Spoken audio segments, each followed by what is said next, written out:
আসসালামু আলাইকুম, good morning আমার মিষ্টি ভাই বোনেরা, শুভ সকাল। কেমন আছো আমার প্রিয় ভাই বোনেরা? এখানে দেখো আমি কি করছি। আমি আমার জন্য সকালে কিছু নাস্তা বানাচ্ছি। তো আজকে ভাবলাম কি খাবো কিছুই নেই করে। তারপর ভাবলাম একটু সেমাই খেয়ে নিই। তো এখানে সেমাইয়ের জন্য তো জল গরম লাগবে, তো তাই জন্য সেমাই বানিয়ে এখানে রেখে দিয়েছি। আর এই যে দেখতে পাচ্ছ, এই আমার ছোট আলমারিটার উপরে অনেক বাসন জমে গেছে। তো ওই বাসনগুলো আমি রেখে দেব, আমার পাশেই রেকের মধ্যে রেখে দেব।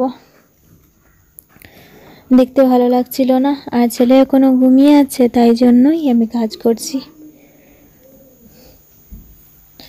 তো এখানে দেখো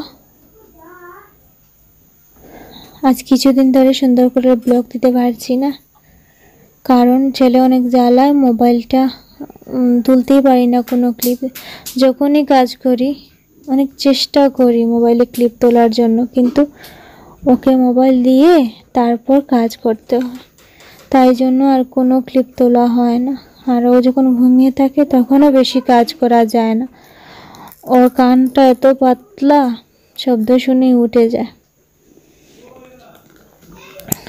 তো কি আর করব, যখন এই সিচুয়েশনে, আমার মতো সিচুয়েশনে যে পড়েছে বা যে পড়বে সেই বুঝতে পারবে। তো এখানে মরিচ ছিল ওই ঠোঙার ভিতরে, মরিচটা রেখে দিয়েছি ওখানে শাক ছিল, ভাবলাম বানাবো, কিন্তু শাকগুলো পচে গেছে আর বানাইনি। এখন মুখেও বেশি স্বাদ লাগে না, কোনো কিছু খেতেও ভালো লাগে না, তাই জন্য আজ কদিন ধরে কোনো কিছু বানাতেও বেশি ভালো লাগে না। এখানে দেখো জিনিসগুলো তোমাদের সঙ্গে গল্প করে করে রাখিয়ে দিলাম। ছেলে ঘুমিয়ে থাকার জন্য ওই রুমে আছে, আর আমি কাজ করতে পারছি, নইলে আমার পেছন পেছন পেছন পেছন হাঁটবে। তো কি বলবো তোমাদের সাথে, কোনো কিছু কথা বলার ছিল, কিন্তু কি বলবো, বলার এটাই ছিল যে আমি আমার মতো করেই ভিডিও বানাই। আমার এরকম ভালো লাগে ভিডিওগুলো বানাতে, এটা তো আমি সব ব্লগে প্রায় বলেই থাকি। তো জানি না কার কার ভালো লাগে, কার কার খারাপ লাগে। তো যাদের খারাপ লাগে তাদের প্লিজ বলবো যে আমার ভিডিও স্কিপ করে চলে যেও, আর যাদের ভালো লাগে তারা প্লিজ দেখো। যারা আমার ভালো সাবস্ক্রাইবার, অনেক ভালো সাবস্ক্রাইবার আছেন, ভালো লাগেই বলে তো আমার চ্যানেলটাকে সাবস্ক্রাইব করেন। আর শূন্য থেকে অনেক দূরে গিয়ে এসেছি তোমাদের ভালোবাসায়, তোমরা ভালোবাসো বলেই তো আমি অনেক দূরে গিয়ে এসেছি। তো এখানে দেখো ছেলে উঠে গিয়েছে, ছেলে উঠে বসে এখানে বসে গল্প করছিল। তো হঠাৎ শুনতে পেলাম ছেলে বসে গল্প করছে, তাই এখানে দৌড়ে এসে গেছি আমার ছেলেকে কোলে নেব। ও সকাল সকাল উঠেই ওকে আগে কোলে নিতে হয়, নইলে ও কান্না করবে, ওকে আদর দিতে হয়, এইভাবে নিতে হয় ওকে। তো ঘুম থেকে ওঠার পর সব বড়দেরও ভালো লাগে না, শরীরে কীরকম একটা ভাব করে, যা বাচ্চা তো। আর ওকে ঘুম থেকে উঠে এইভাবে বেসিনে মুখ ধোয়ানোর সময় ও কান্না করে, একটু ঠান্ডা জল লাগে তো তাই জন্য। তো কি বলেছিলাম তোমাদের, যে আমি যেরকম কথা বলি, তো সেরকম যদি কারোর ভালো না লাগে তাহলে ভিডিওটা স্কিপ করে চলে যাও।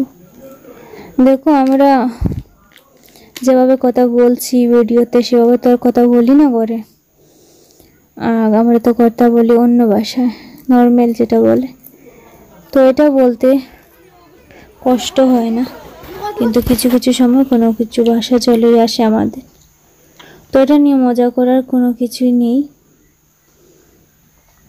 অনেক লোকের এরকম করে থাকে। আমি শুধু এদের উদ্দেশ্যে এটাই বলবো, তো প্লিজ একটিবার এরকম বানিয়ে দেখাও, একটি ভিডিও এরকম এডিট করে, এরকম ক্লিপ তুলে, তো আমার ভালো লাগবে এরকম তোমরা বানালে, আমি খুশি হব। আমি কারো কোনো কিন্তু কারো খুশিতে আমার খারাপ লাগে না। তো এটা দেখো, আমি একটি জায়গায় গিয়েছিলাম আমার ননাসের বাড়িতে, সেখানে অনুষ্ঠান ছিল আজকে, কিছু মানুষকে খাওয়ানো হলো, তো আমরাও গিয়েছিলাম ওইখানে খাওয়ার জন্য। তো কিছু ক্লিপ তুলেছিলাম, সবাইকে তো আর তুলতে পারবো না, কারণ আমার শ্বশুরবাড়ির লোক অনেক লোক এসব ভালোবাসেন না, তাই জন্য আমি আর বেশি কিছু তুলিই না, ওদের তুলে আর বিভ্রান্ত করবো না। আমি আমার লাইফে ঠিক আছে, আমার যে ব্যস্ত জীবন, আমার যেটা সংসার, সেটাই আমি দেখাবো। তো এখানে দেখো আমি নতুন বিছানা করেছি, ওটার নিচে ছিল এই যে প্লাস্টিক, আর ঠান্ডা লাগে, অনেক ঠান্ডা পড়ে গেছে দুদিন থেকে, আমার অনেক ঠান্ডা লাগে, তাই জন্য এটা বের করে, এটা ওর বাবা দিয়েছেন সৌদি থেকে, বের করে এটাকে বিছিয়ে দিয়েছি।